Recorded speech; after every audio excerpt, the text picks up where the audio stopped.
Good evening, and thank you for joining us for this regularly scheduled board meeting of Ventura Unified School District. I'm going to call this meeting to order at 5 p.m. Dr. Castro, is there any need to amend the agenda?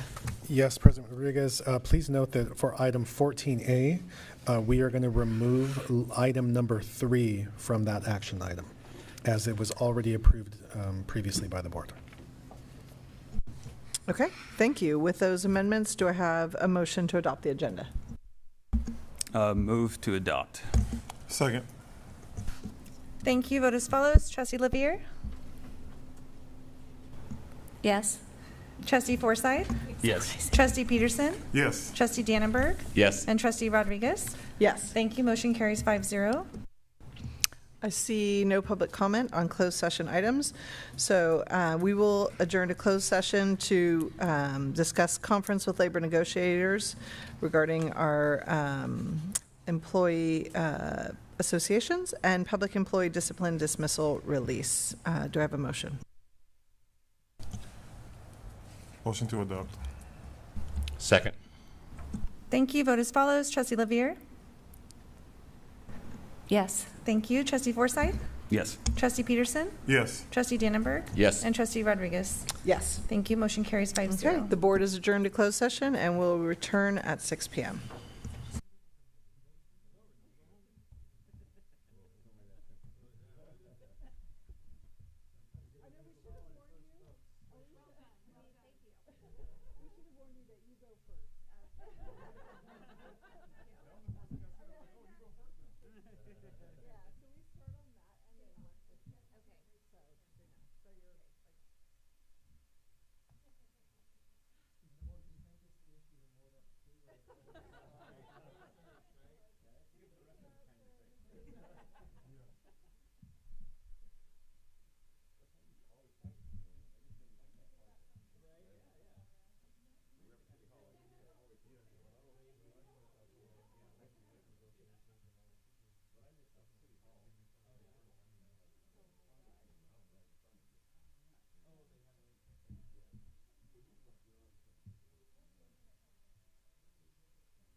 Good evening, and thank you for joining us for this regularly scheduled board meeting for Ventura Unified School District. My name is Sabrina Rodriguez, and I'm currently serving as board president. The board has just returned from closed session, and I would ask that you please join me for the Pledge of Allegiance.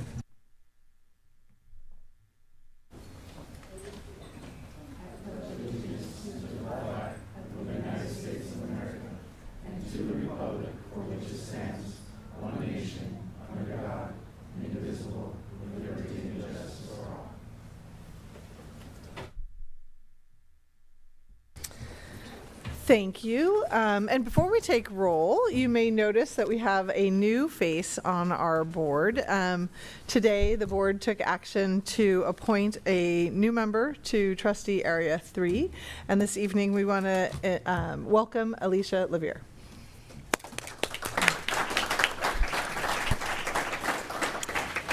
Thank you, Dr. Castro, President Rodriguez, and esteemed Board of Trustees. My name is Alicia Levere. I am a parent. I have 2 children at Loma Vista Elementary School.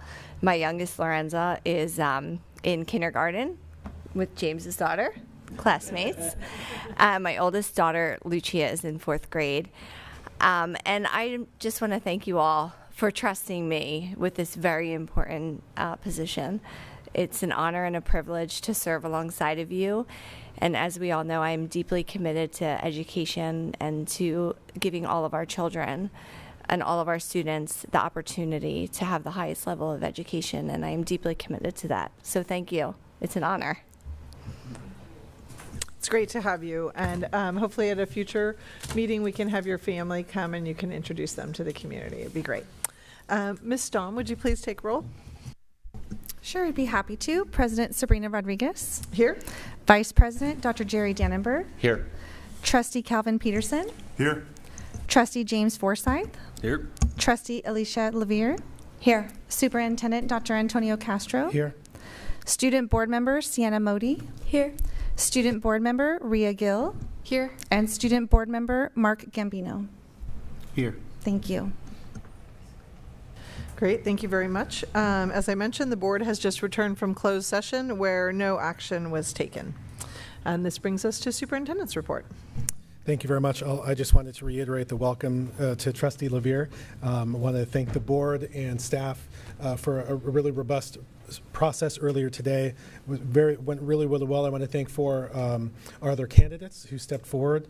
It takes a lot to be able to step forward in such an open way. I want to thank them for trusting the community and caring enough about the community to put their name in. And again, welcome.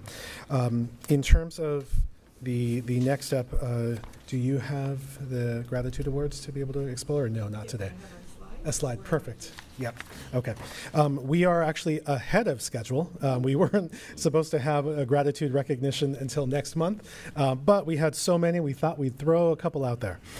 So first, we have Tammy Backer, a speech pathologist at Portola.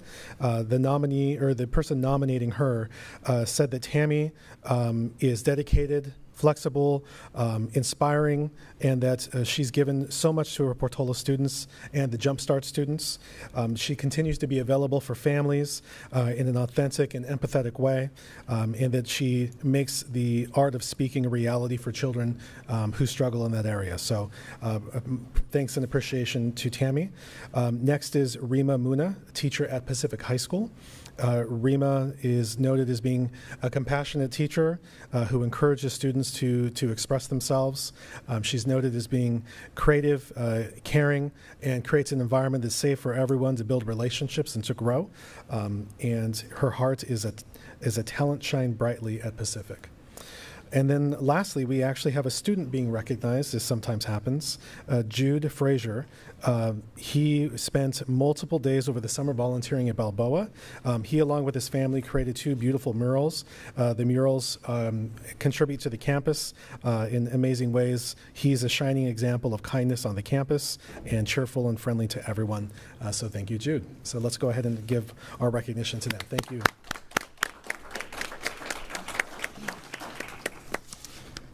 And that's all I have. Great. That brings us to student board reports. Sienna, you're up first with the El Camino report. Hi, my name is Sienna Modi. I am a junior and ASB president at El Camino High School this year. I will be the student representative for El Camino this year. We've put on some events recently. Our first one was our freshman and new student orientation, which took place on August 25th. This fulfilled two of our board priorities, which were building culture and climate and student achievement. During the orientation, we had the students go on a tour of the El Camino High School campus, as well as the Ventura College campus, where students take classes every semester. Students also had the opportunity to meet counselors and new and returning students, which ties into building culture and climate. And we're also given information and resources to help support them during this year, which ties into student achievement. Our second event took place on September 1st, and it was our Welcome Back Quad Day. During this quad day, we had games, an inflatable obstacle course, and Kona Ice. We also had the opportunity to take pictures and get our student IDs, and it was a great way to build community and to meet people around campus. Our next event was Back to School Night on September 21st. This Back to School Night included 3 15-minute long sessions in which parents were able to meet their students' teachers, whether it be their students' designated mentor teacher or teachers for specific classes such as Honors English and Engineering. During this Back to School Night, parents were able to get a feel of what El Camino is all about and meet the people who are teaching their students. We also had a bake sale run by leadership students during our Back to School Night to raise money for students and upcoming events. Our most recent event was our club day on September 22nd. We have 12 clubs at El Camino this year, ranging from Political Discourse Club to Garden Club. A lot of students attended this day, and most of them signed up for a club, which was really cool. This club day also doubled as our second quad day of the year. We had lots of games going on. We had volleyball going on in the back. We also played Loteria, which is a game of Mexican bingo, which tied into our Hispanic Heritage Month. Coming up, we are planning some events this month, such as activities for National Bullying Prevention Month, Red Ribbon Spirit Week, and our Halloween-themed Fright Night, which involves activities and dancing. That concludes my presentation. Thank you for listening. Thank you so much. Ria, do you want to share what's going on at Foothill? Yes. Hello, my name is Ria Gill, and I'm the ASB president of Foothill Technology High School this year, and here is Foothill's highlights. So first of all, on Thursday, September 21st, we had back to school night, and normally how this would go, it was ASB students would give tours to parents in groups, but I found that that was a little bit confusing, and since everyone was going at different paces, occasionally the groups would, collide. But this year we had self-guided tours, which I think went much better, a lot easier and more organized. So the parent would get their student schedule, and they would be able to kind of have like a day in the life of their student and meet all of their teachers.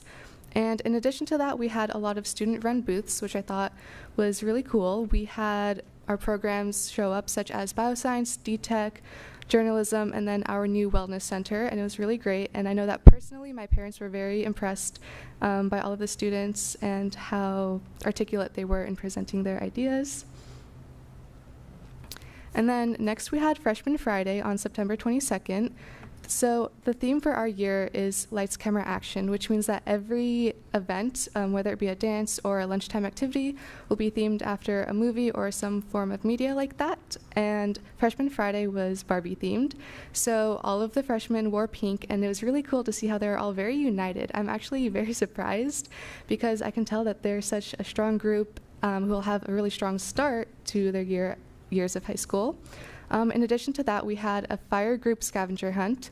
So the fire leaders would take the students out of their classrooms and go essentially just get acquainted to the campus. And I found this to be very helpful because a lot of the freshmen were coming up to me and asking questions like, what's Spirito Hall, what's the black box? And it's kind of like Foothill vernacular, something they had to get used to. So it was really cool, and I think they all have a better understanding of campus now.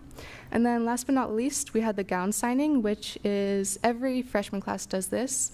At some event in their freshman year, they sign a gown, and in senior year, I'm not sure exactly how it's decided who gets it, but one student gets it, and I think it's really cool that they all got to participate. So, yeah.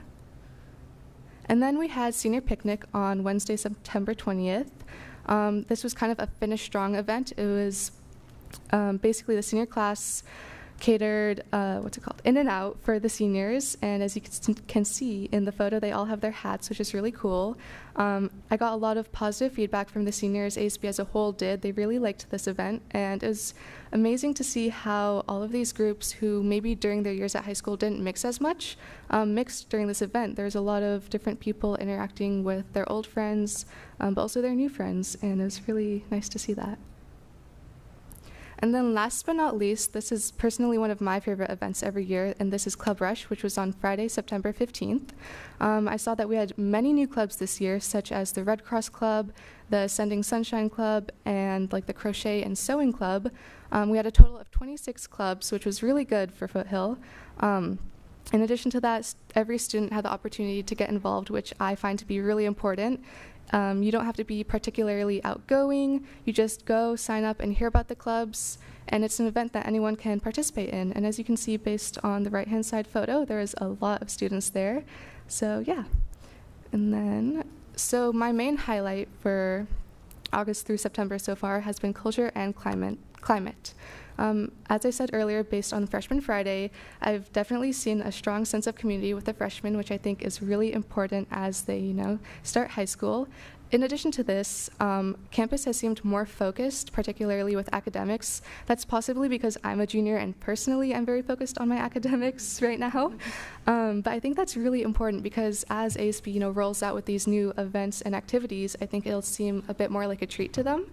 And then in addition to that, as I said, clubs have been very prevalent, and I've seen a lot of strong leadership with these clubs, so I'm hoping that they'll last through the year. And then last but not least, our culture this year has been very welcoming. Personally, when I was running for ASB president, I really wanted to make sure that every student felt welcomed and no one was isolated or left out. And I think we've also done a good job with that because of our new wellness center, which I believe we had before but kind of got lost during COVID. I have a couple of friends who are peer mentors, and they say that it's a very kind and accepting environment in the Wellness Center. And yeah, that's my presentation. Thank you.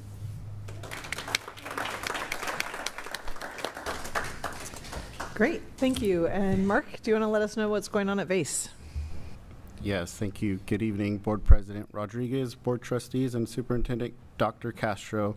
My name is Mark Gabino, and I am a student in the Graphics for Web and Print program at Ventura Adult and Continuing Education. Tonight, I am delighted to present an overview of the remarkable achievements and initiatives that have taken place at Ventura Adult and Continuing Education over the past year. Our dedicated instructors and students have been at the forefront of fostering educational excellence and community engagement while supporting the Board of Education 2023-2024 priorities. Last year, our VASE instructors proudly assisted 70 individuals in attaining their high school diplomas or high school equivalency certificates. This academic year, we're excited to share that 45 high school graduates have already emerged from our program. VASE concurrent credit recovery for juniors and seniors successfully recovered over 2,211 credits during the 2022 and 2023 school year, enabling students to graduate alongside their peers from home schools. Heidi Sohn collaborated with Ventura County Adult Education Consortium to host an ESL mini-conference showcasing Burlington English programs. ESL instructors from 8 adult schools across Ventura County attended and gained valuable educational activities and strategies to enhance ESL classrooms. VASE has expanded the caregiver program to include a bridge to medical CTE programs. This advanced medical terminology foundation equips ESL students with the language support needed to excel in our medical back office programs. Over the summer months, several VASE career technical education students secured employment in various fields, including healthcare, graphic design, accounting, and computer-aided design. We extend our congratulations and best wishes to all VASE graduates who are now gainfully employed. Outstanding students who demonstrated exceptional academic achievement over the summer were recognized. Christina Longston, Jamie Herrera, and Serena Rodriguez have shown in their respective programs. On August 29, 2023, VACE organized a successful blood drive in collaboration with Vitalant Blood Donation Center. Our medical programs students played a pivotal role in coordinating outreach, sign-up, and screening processes, resulting in the collection of 13 units of blood, potentially impacting 30 lives. Vitalant is a vital healthcare organization, and our contribution helps millions. On September 18, 2023, VACE Career Technical Educational students participated in Constitution Day, a federal requirement for schools receiving financial aid funding. Students engaged in an informative discussion about the Constitution and were honored to have Atticus Reyes, field representative for State Assembly member Stephen Bennett, emphasizing the importance of voter registration and participation in the democratic process. And last week, VACE's TDC Studios covered the inaugural See Me Film Fest, capturing all 3 days of events from red carpet arrivals to panel discussions at Simi Valley's Studio Movie Grill. Students enjoyed mingling with filmmakers and industry professionals. Special thanks to Dr. Landon for his ongoing support. And in conclusion, VACE remains committed to providing high-quality education, fostering community engagement, and preparing our students for successful futures. We appreciate your support and look forward to another year of accomplishments. Thank you for your attention, and we invite any questions or comments you may have. Thank you. Mark, I'm sorry, I missed it. Could you tell me again which program you're doing at VACE? Graphics for web and print. Do you want to describe kind of what that is for folks? Yeah, so I'm just starting, so I don't know the whole land of the lay, but simply put, it's creating graphics for magazines, posters, postcards, pretty much anything that goes into an advertisement or a poster that you see in the movie theater or anywhere else. Those are the kind of tools that we learn in that program to create those for people and businesses as well. So. Thank you for sharing that. We have so many great programs at VACE, and I think it's nice for people to get a chance to know more about them, so thank you. Okay, this brings us to correspondence. We do have one letter to share. Dr. Castro? Yes, President Rodriguez, before I ask Mr. Mirza to add some comments, I just want to characterize the letter. As the board knows, we are in a deficit spending model. We discussed this very briefly last year and this year. Mr. Mirza is going to talk about what will look like for first interim. You know that we have a special board meeting coming up between now and then. But I'll just say globally, what's contained in the letter is accurate in terms of the fact that the county recognizes that we continue to deficit spend. We continue to know that this is a multi-year projection, but the board and the community should recognize that the board has taken action, several steps to mitigate the degree of deficit spending. And then also when we get into first interim, Mr. Mirza will be talking about some of the distinctions between our different types of funding. So, Mr. Mirza, if you can add to that, thank you. Yeah, I think Dr. Castro kind of nailed it on the head as far as the letter is pretty accurate as far as the level of deficit that the district is currently spending at. And I think we've been discussing with the board pretty openly as far as our deficit going down from 21 million to 14 million. And we've been proactively looking for ways to kind of reduce that deficit and bring in programs to the board to help us with, getting our deficit under control. But first interim is coming around at December, and it will be an opportunity for us to actually fine-tune the budget that was approved, because there's a lot of moving parts, big moving parts that the board has approved that will help us, kind of shape the financial future of the district. And a lot of those questions remain to be answered, but we will be discussing with the board, hopefully in a special board meeting, as far as our categorical funds that remain and the timeline to fully spend those down, and what kind of shifts in salaries, like certificated classified positions, that would be moving into those, and how long that those would take the board, how far that life vest, as we call it, goes out.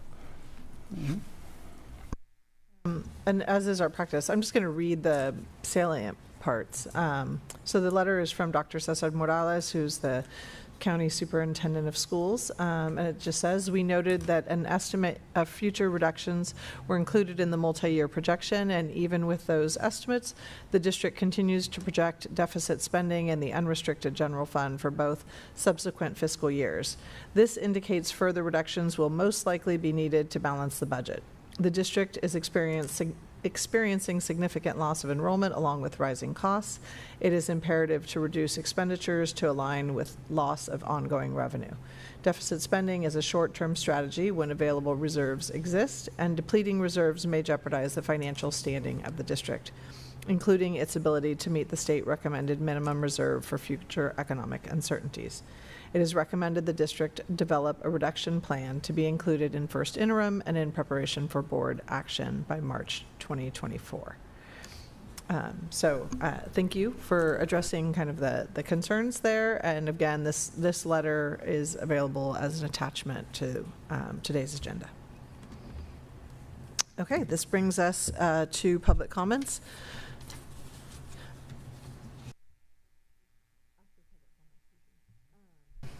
So I have two public comments that have been submitted, Jeff Manson and Alex Perez. If you want to go ahead and come up.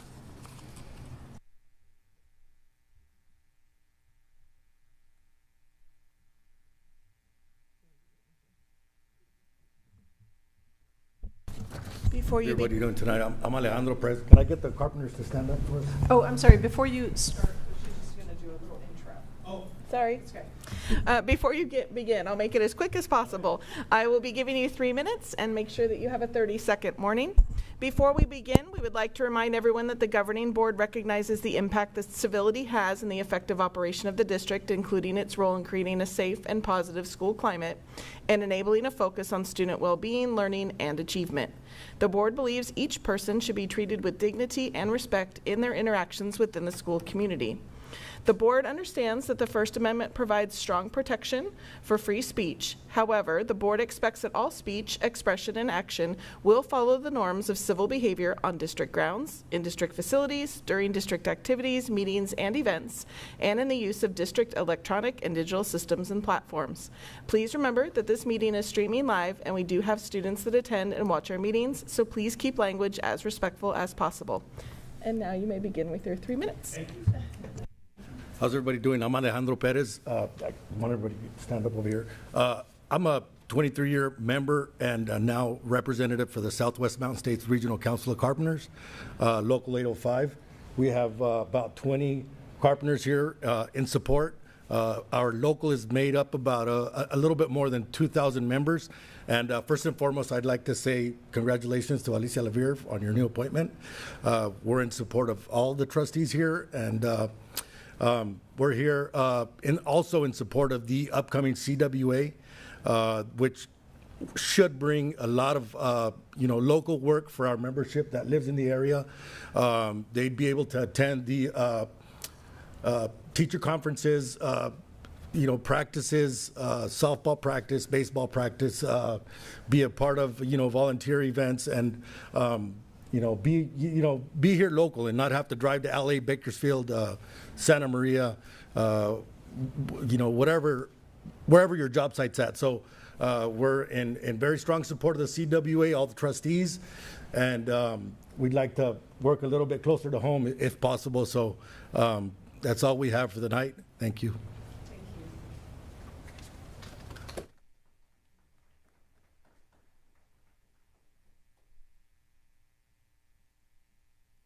Hi, Jeff Manson, 805 Carpenter. I'd just like to say I'm a lifelong resident of Ventura. I'm actually a graduate of Ventura Unified School District. Right now I have 2 children in Ventura Unified School District. I have one in middle school, one in high school at Foothill Tech. She's doing amazing. I'm actually missing a volleyball game right now at Cabrillo. And I talk to my daughter and I tell her why I am choosing this over that. And I am here to speak in support of the Community Workforce Agreement.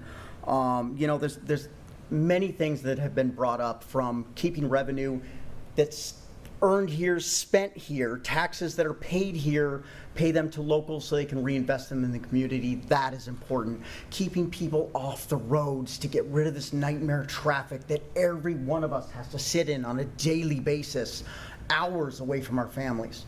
That's important. Just to let you know, every week I get together with my wife, my ex-wife, her new husband, and 2 sets of grandmas. And we plan out who is going to take which child to school each day. And we plan out who's going to pick them up, and we juggle this and we juggle that. That's the kind of effort I put into my children. And by enforcing or by bringing this Community Workforce Agreement into existence, little things we do here matter. You would give me the gift of being able to pick up my kids every day after school, and yes, go to volleyball games, and yes, go to parent-teacher nights, and all these things. But it's important. It makes a difference in local families and how much time we get to invest in our families. Thank you very much. Thank you very much. Students, if you would like to stay, you are welcome, but you are also welcome to leave if you have homework or other obligations that take you away from here. It's one of the few nights where our meeting will probably be very short, so if you want to stay and see you on through to its entirety, probably today's your best bet, but it's up to you. Okay, so we will move on to action item 14A, request for approval of contracts exceeding $25,000. Thank you, President Rodriguez. The board has item 14A, which is a list of contracts.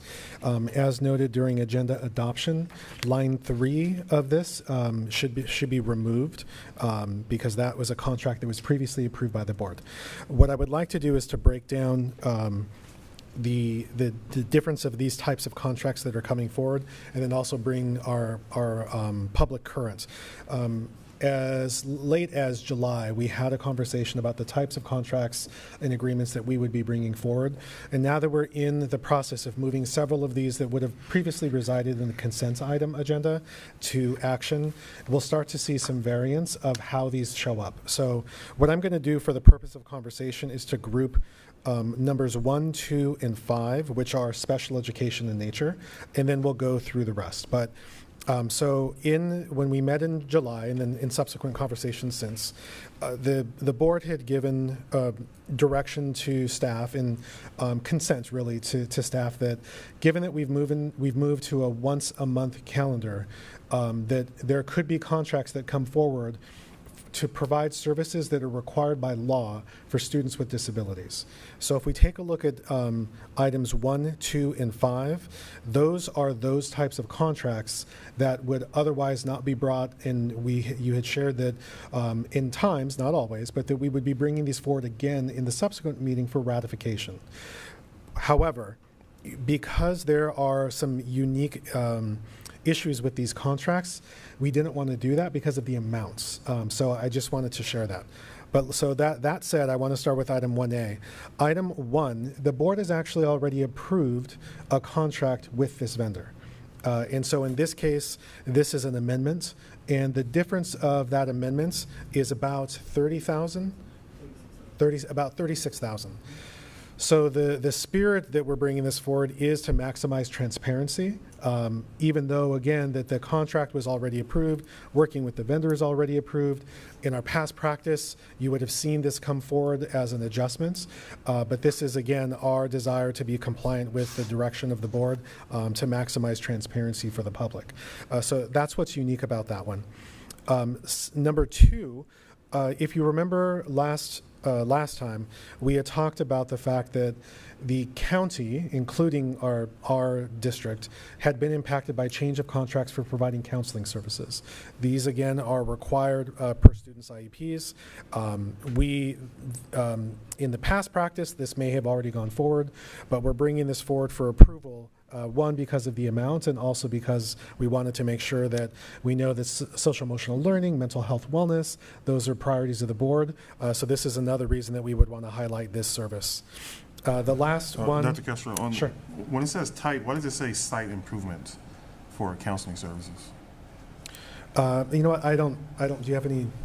It should be just staffing services. Yeah, it should be staffing services. Thank you. Yeah, and we'll fix that next time. Trustee Peterson, any other questions on that one? No. Okay. I don't necessarily know if that type is even necessary. We could remove that column and just put it in the notes what it is, like a staffing service. And I'll note another yeah. change to one of the columns later, what we talked about. Mm-hmm. So then 5, staffing services. This will SLP. So these are for speech and language. So SLP is speech and language pathology. That also is another contract. As we talked about before, these numbers are larger and larger, and I anticipate that you're going to have some questions about the amounts. It's important to remember that these are to be seen as not to exceed amounts. That when we secure the staffing, our own hires and our own employees, we then do not use what would have been otherwise provided as a contracted services. One of the things that's also unique is that the contracts include language that allows us to back out of those contracts, and typically there's about 30 days given for that notification. So before I go into the other contracts, I just wanted to make sure that whether the board had any questions on the special education, because I know this has been a topic of interest.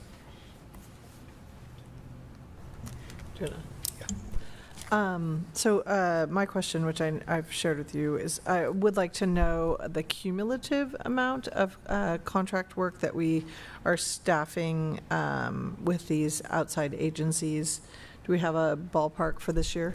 Yeah, so total contract the board has approved 7.2 million. So 7.2 million in outside contractors. For special education.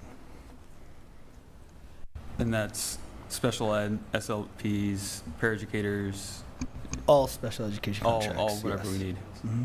Counseling, yeah. It's important to note that, like Dr. Castro mentioned, that you guys are the board is approving the contracts, but they're not necessarily being used until the service is needed. And so I believe right now we have board approved amount of 7.2 million. However, our financial system represents only 3.2 million of that actually being encumbered to be utilized. Doesn't mean that the other contracts won't be, it's just they haven't been yet utilized. As part of that $7.2 million, does that take in the excess cost we normally pay towards the end of the year, or is that something different? That's something different. Any idea what the excess cost will be based on last year? Not at this point. We'll get that towards the end of the year. But it's a lot. Mr. Mirza, I think this would be a nice opportunity to talk about the FICMAT process, because I think it dovetails well with Dr. Dannenberg's question about total costs and what those would look like. The board approved a contract, a study for special education with our FICMAT, which is Financial Crisis Management Team. So we're in the process of going through that with them right now. We have interviews scheduled starting early as October 4th. And so we'll go through that process, and they'll be going through our programs and looking at opportunities for improvement, some also highlighting our strengths and where we are with our overall special education program. I know we've been actively recruiting to fill our own positions with our own staff. Are we having any success there? Before I hand it over to Ms. Wolowitz for that, I do want to just make a quick addition to what Mr. Mirza shared, because there's a connection with the letter of correspondence that we see from the county. Part of that FICMAT review process, knowing that we have many of our students being served by county programs in county-run schools, and also the fact that they have fiscal oversight of all of our districts, the county is also involved in that FICMAT interview process. So they get to share from the county perspective where some of the operational potential improvements might reside. Okay, thank you. Ms. Wolowitz? Well, I had a question. I just want to understand how to read this. So when it says vendor and it says parent confidential, what exactly does that mean? Is there a company we're paying, or is that? If we can hold off on items 6 and 7 until later, we'll handle those a little bit separately because they're unique. Okay. Yeah, thank you. To answer your question, so for two parts of that.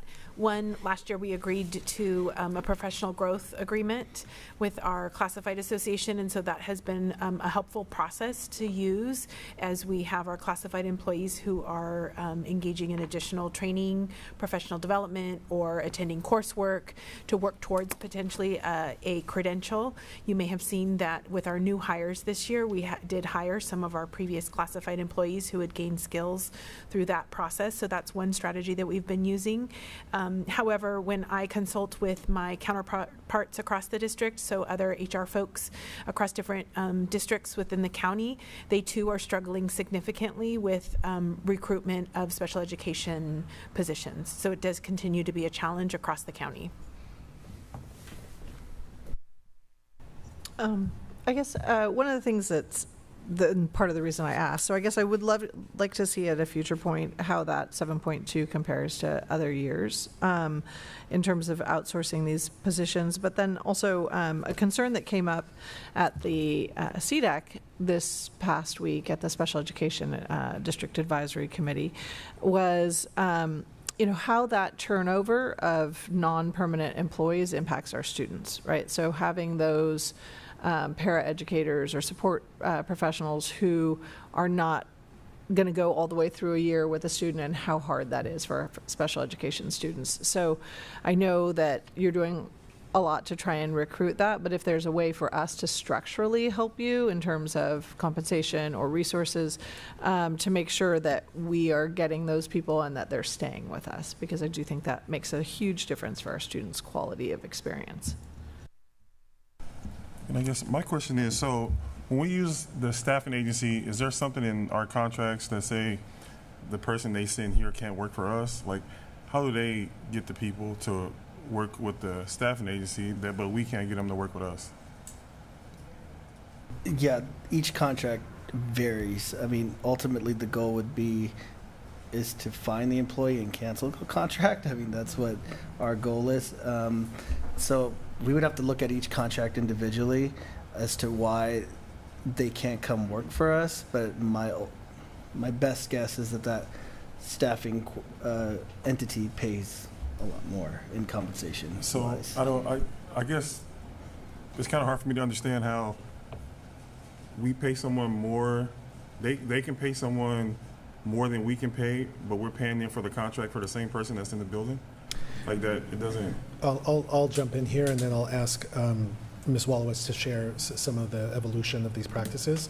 I'm just going to go back to my days being a director of special education. Each of these agencies is different, but we talked about this last time, that some of the ways that they procure the individuals who work for them vary. So they sign individual contracts with these agencies, and so those contracts that each person signs could look a little bit different.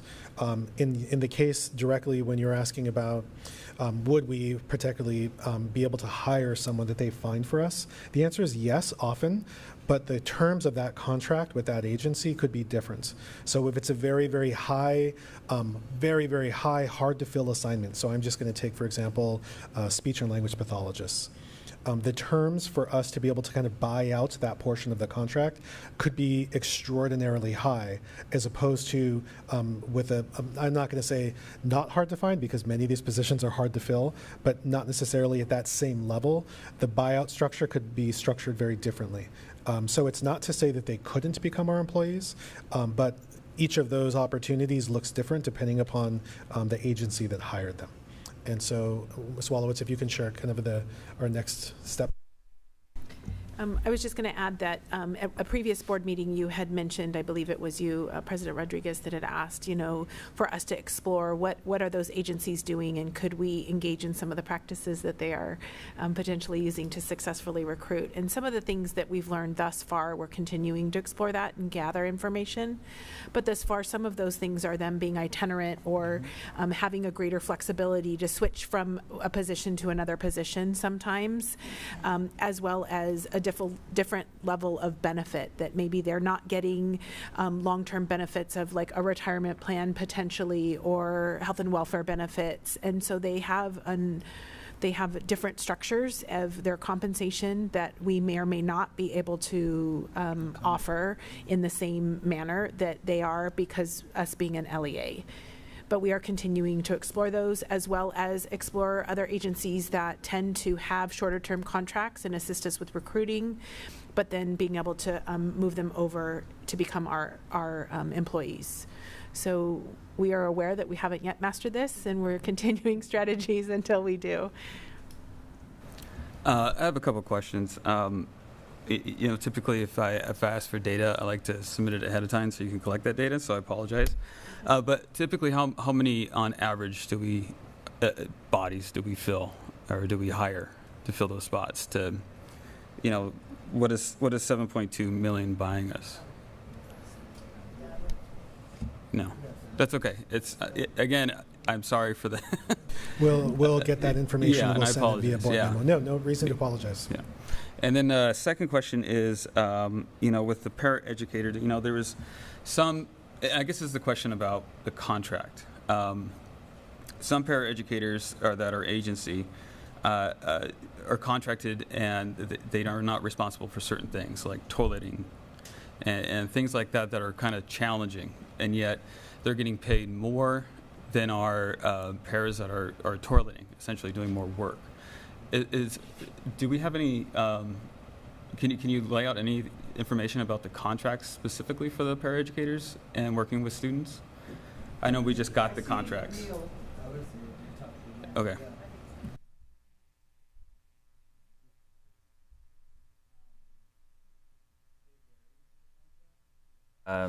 Some of the agencies have training and toileting services and different healthcare services. Some don't. A lot of times we're looking at the position that we need at the moment and putting out kind of a call for interviews. I think last week we interviewed 3 full days of contract employees. We have more interviews this week. We currently have 40 para openings that we're covering with contracts, just to speak to the 7.2 million data request. We have a handful, I think 3 contracted SLPs and 2 FTEs, 2 full-time assignments for psychologists. We're looking for an additional SLP position right now, because we have somebody who's out that we're going to need to cover. And our counseling services are to cover the previous contract that I think we had talked about before, while we work to recruit social workers to fill that service in-house.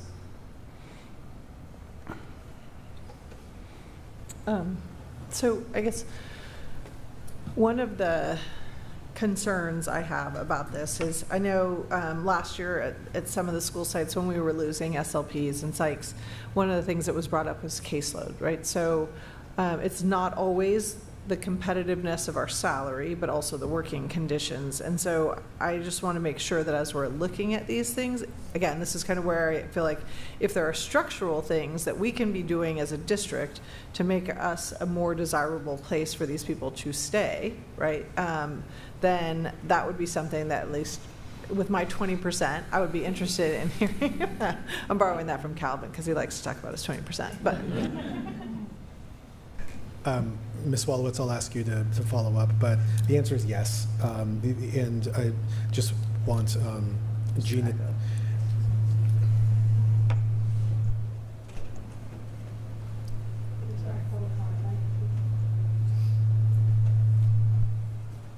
Thank you. Well, I just wanted to. It's coming back. Was someone answering the question or? I was waiting for that mic to get dimmed a little bit. I just wanted to share that the answer is yes. We'll continue to explore that. Mr. Varani participates in another countywide job alike, where similar to what Ms. Wolowitz is sharing from an HR perspective, these are things that we continue to do to look into. So yes, we will continue to find ways. Even if, for example, the problem is this big. Even if we were to address 10% of that problem, then it's that much more manageable. So the answer is yes. I would just add that in addition to that, we are, I know that Mr. Varani holds job alikes within our district and gets input from our special education educators in our district, as well as we have collaboratives with our special educators and our association partners with VESPA and VUEA to continue to gather that information that you're mentioning. So we will bring forward as appropriate to you and to the board. But so just to follow up on that, one of the things when we looked at last year, 2 years ago, when we looked at our sub rate, right, it was because we didn't want to just be closer to competitive. We wanted to be the district that people preferentially chose to work for, right? And so again, I think when we look at some of these hard to fill positions, I would like to see us be the district that somebody preferentially chooses to work for so that we can choose great SLPs and paras and psychs because those are hard to fill positions, and we want to be that district that is got great ones, right? So I don't know what that looks like. Trust you guys to figure that out, but that's where I'm thinking. Yeah, I just wanted to give an example. In a previous career, we used a lot of contract work, and the same question was asked, is like, how can someone live in the same city, do the same job that we're offering, but they just want to do it with them? And what we found out when we did a deeper dive, we were actually treating contract workers better than our workers. So let's say our workers had 27 things they had to do in a job description. But when we couldn't find someone, we go to a contractor and they're only making them do 19, and they're making more money. So they're doing less work for the contractor, getting paid more than the people that we were employing. So we just really kind of looked at why would they work for them and not for us. And when we found out what the difference was, when we corrected that, we had people coming to work for us instead of using a contractor. So I'm not saying that's what's going on, but there's some reason why someone who lives in the same city doing the same job, but they just rather do it with the other company. And I'd be interested to find out why is that the case? I know I stated this before, but I want to come back to the importance of why we wanted the FCMAT review to be looking specifically at special education. What you're talking about is just one element, right? The qualitative stories about why people choose what, I'm not sure to what degree that's going to come out in the FCMAT review, but the quantitative issues related to the structures that we create certainly will. Those will be illuminated.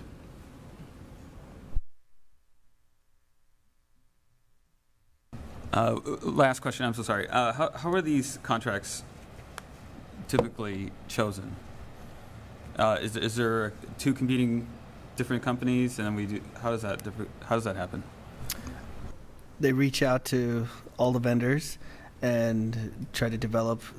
At this current point, when I was speaking to Mr. Varani, they're reaching out to any and all vendors that are available, that have staffing available, because what they're realizing is that there's a shortage even out there with these staffing groups. So they're open and willing to entertain any of these staffing agencies that have the positions that they need available. So they're not just going with one company, but they're developing contracts with multiple different companies for the same service. And that's just because the county, there's a huge need for it.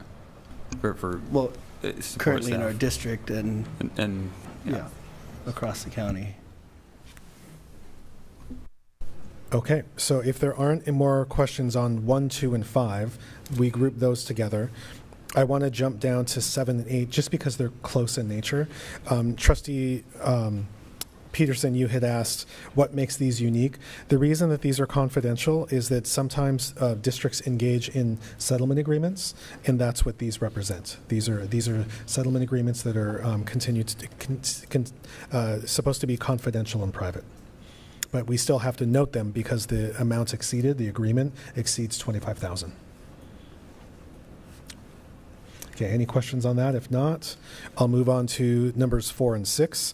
ELOP, as you know, we continue to expand services for ELOP. This one specifically would serve Sheridan Way. And then number 6 this is an example of one that in the past we would not have brought forward because renewals had been automatic, but because the renewal exceeded $25,000, even if the initial contract it didn't. Now this comes forward under action, although it is a renewal, and we had discussed that renewals didn't necessarily need to come forward, but obviously now that it exceeds 25, it does. So as you can see, there's an array of reasons that each of these is coming forward or not. We're continuing to refine our practices. Another improvements similar to what we talked about earlier about potentially changing the types.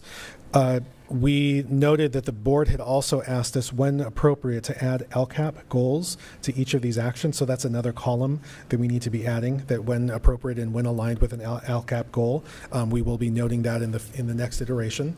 And then the community can expect that when we move forward with these, we will try, as always, to get these up to date and available. But as we said, if we were planning to potentially move forward with some of these where they will be potentially approved retroactively the next meeting, then that's when the contract would be available. But to every extent possible, we will try and put these in front of the board, especially when we have some big numbers in front of the community.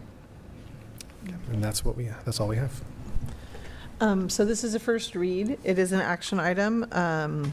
We have the option of taking action tonight or bringing it back for a second read. Move to approve.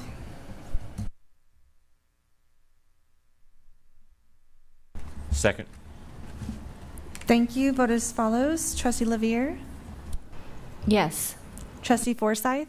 Yes. Trustee Peterson? Yes. Trustee Dannenberg? Yes. And Trustee Rodriguez? Yes. Thank you. Motion carries 5-0. Okay, this brings us to our consent calendar. Items 15 through 19 are generally considered to be routine in nature. Is there any item that any board member would like to pull for a separate conversation? No, hearing none. Do I have a motion? Move to approve. Second. Thank you. Vote as follows. Trustee Lavier? Yes. Trustee Forsythe? Yes. Trustee Peterson? Yes. Trustee Dannenberg? Yes. And Trustee Rodriguez? Yes. Thank you. Motion carries 5-0. And I just want to call out, because I was joking about this earlier, I'm really excited to see the mural that is going in at Pierpont. I love that our schools are still adding murals to their campuses. It's great to see that art in public forum. So thank you to I believe that that's partially being funded by the PTA and some site funds. So thank you for that. This brings us to board reports.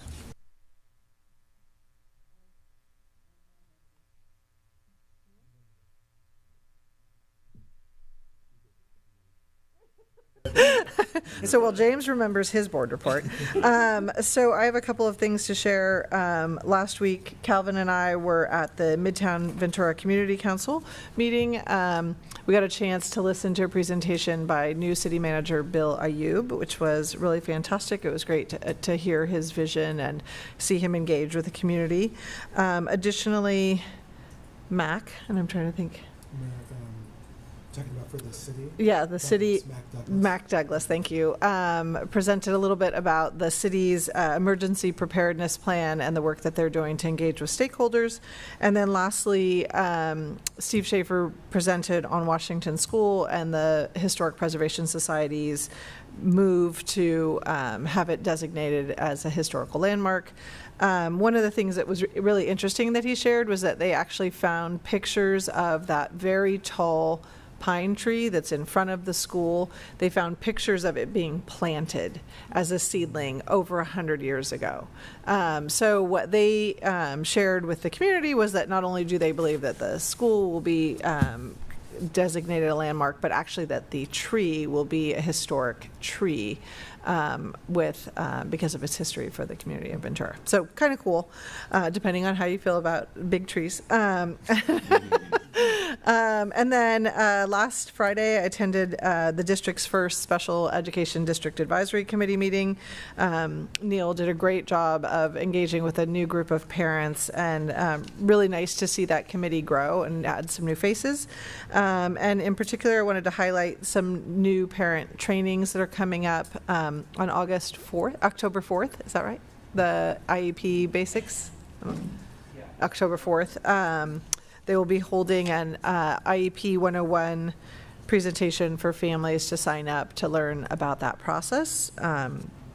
So if anyone is interested. And then lastly, this morning, I participated in the Chamber of Commerce's Economic Development Committee meeting, where we heard about the City of Ventura's plan for economic growth. Meredith Hart presented on their 6-point plan to increase engagement with the business community and grow our economic base. And it was great because people talked about a lot of aspects of that, including tourism, but one of the things I thought was particularly relevant to us is there was a lot of conversation around workforce housing and how important that is for our business community, as much as we know it's important for us as a school district to be able to attract and retain a quality workforce. So that's my report. I got 2 items on my report. I went to the West Side Fiesta. That was the first ever Fiesta for the West Side, and it was really fun, really great. I met our new city manager, Bill Ayub, great guy. You know, he's very straightforward, and I appreciate that. But it was a really fun time. I got to meet with some parents, some community members that had questions about our district, and it was just really fun to interact with our local folks and community members. Second, I went to 3 back-to-school nights. You know, I'm a teacher, so unfortunately it's hard to get out to these back-to-school nights, but I was able to get to a couple so far. I went to Sunset, Loma Vista, and Sheridan Way, and I just want to extend my thanks to those amazing schools who have wonderful programs. I learned a lot from just talking with teachers and parents and ESPs, and just it was very positive experience. So that's it. Thank you.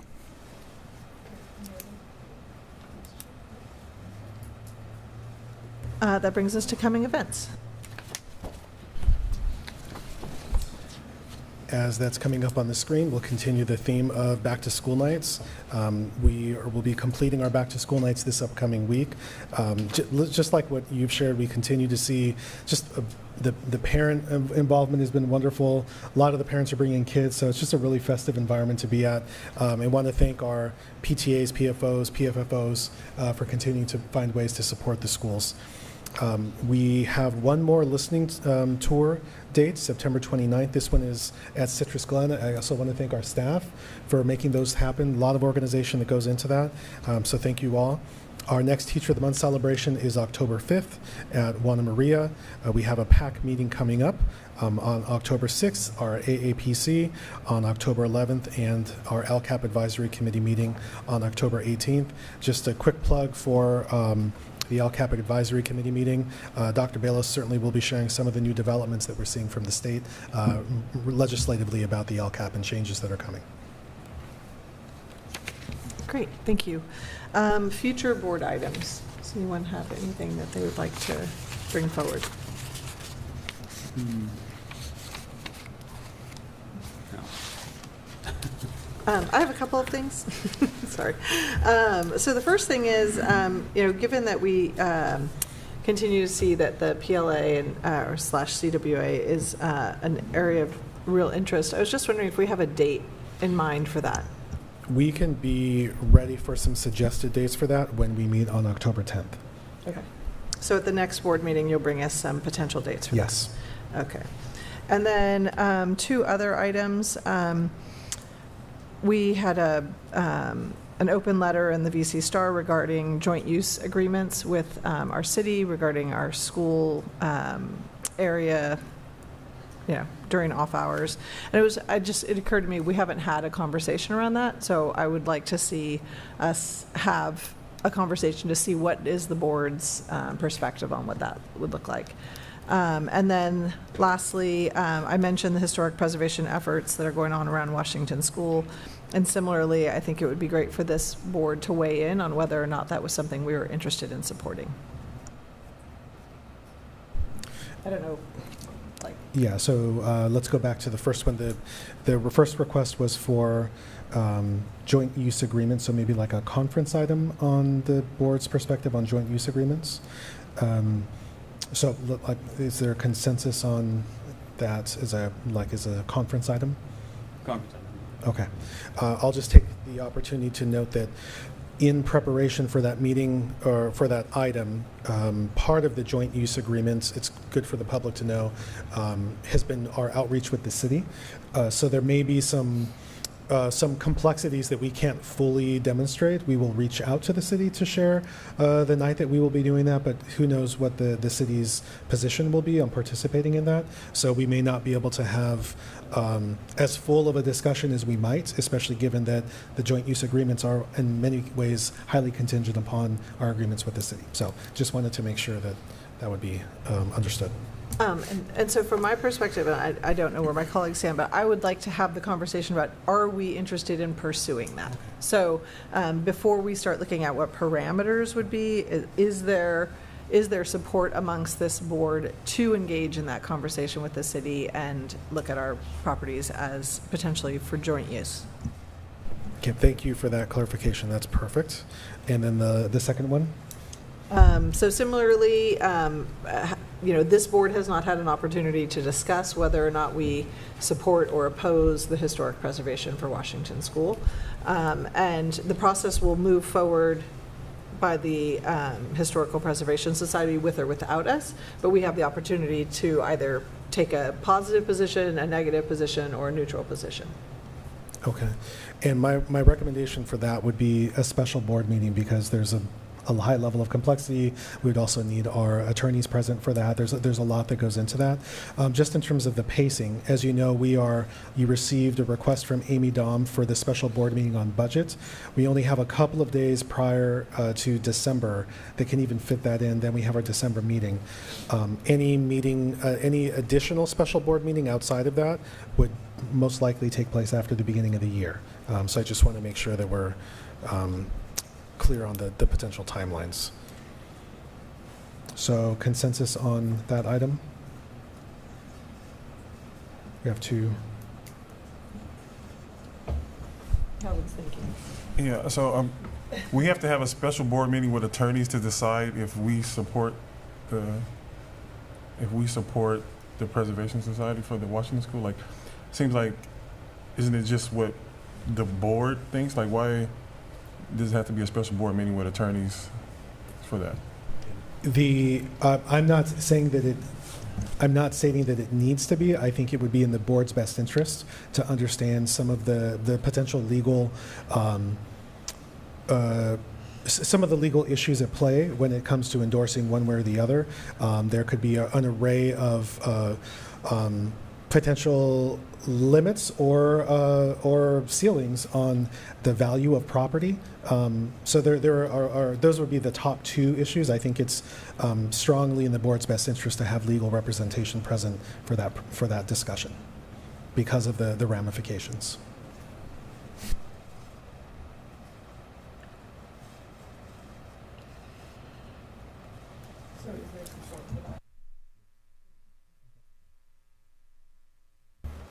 Can I ask one question about a future board meeting?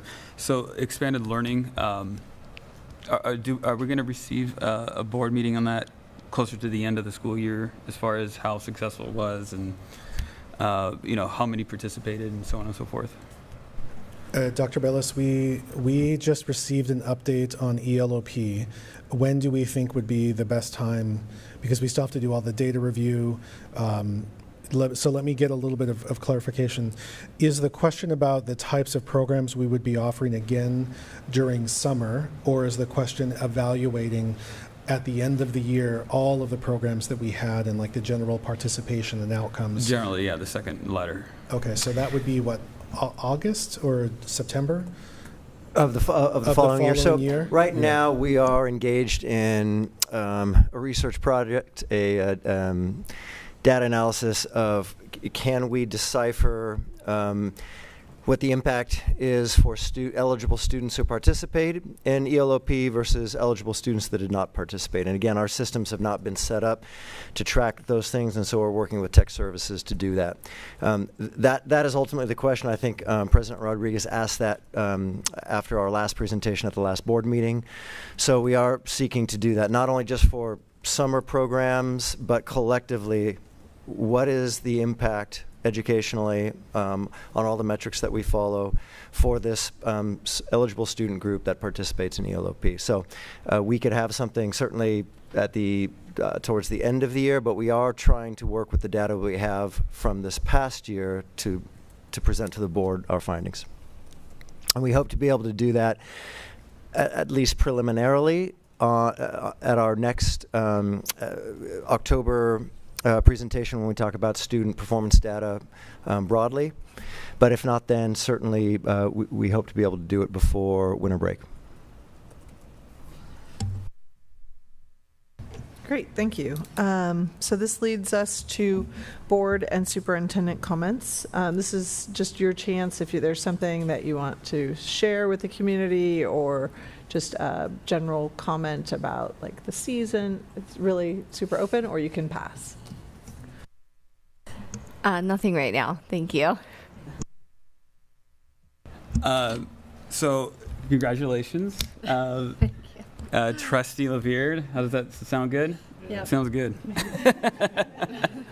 We're excited to have you on the board. I think you bring a really unique skill set. So we're excited, no pressure, but there's a lot coming your way. Okay. Also, I want to just kind of shout out to our teachers, ESPs, and staff in general, all staff that works here at the district office, staff that works at their school sites. There's I think the board really appreciates, what you're doing. We understand how difficult the start of the school year is. So I just want to reach out and just say thank you so much for everything that you do.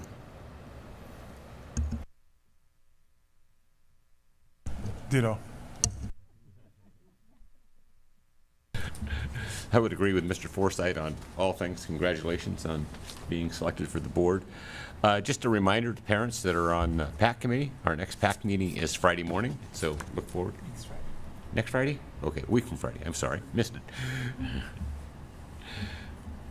And I, too, am super excited to have you here joining us. But I also wanted to just take this opportunity. We had 6 really highly qualified and really dedicated applicants for the position. And although we could only choose one, it was great to see so many people really engaged and interested in supporting public education. Everyone had a unique perspective, but just a real love for our schools and our staff and our students, and really appreciate their time in applying and coming and sitting and listening, being grilled by us for the better part of the morning. It was really, really time well spent, and it has a great outcome. So we're really excited to have you here. This is a super fun team, as you'll see, and we really enjoy working together, and so it's great to have you aboard. I'll just add again, welcome. Look forward to working with you. And I'll take this opportunity to thank any of our coaches and advisors. This is that time of year during fall. We have so many, you mentioned earlier, not only do we have our back to school nights, but we have so many events to go to. They're bringing joy. The students, gives us an opportunity to see students in ways that we don't get to see them in the classroom. And so I just wanted to thank them for continuing to provide those opportunities for us and their students in the district. Thank you. Great. And since we have no need to return to closed session, I'll entertain a motion to adjourn.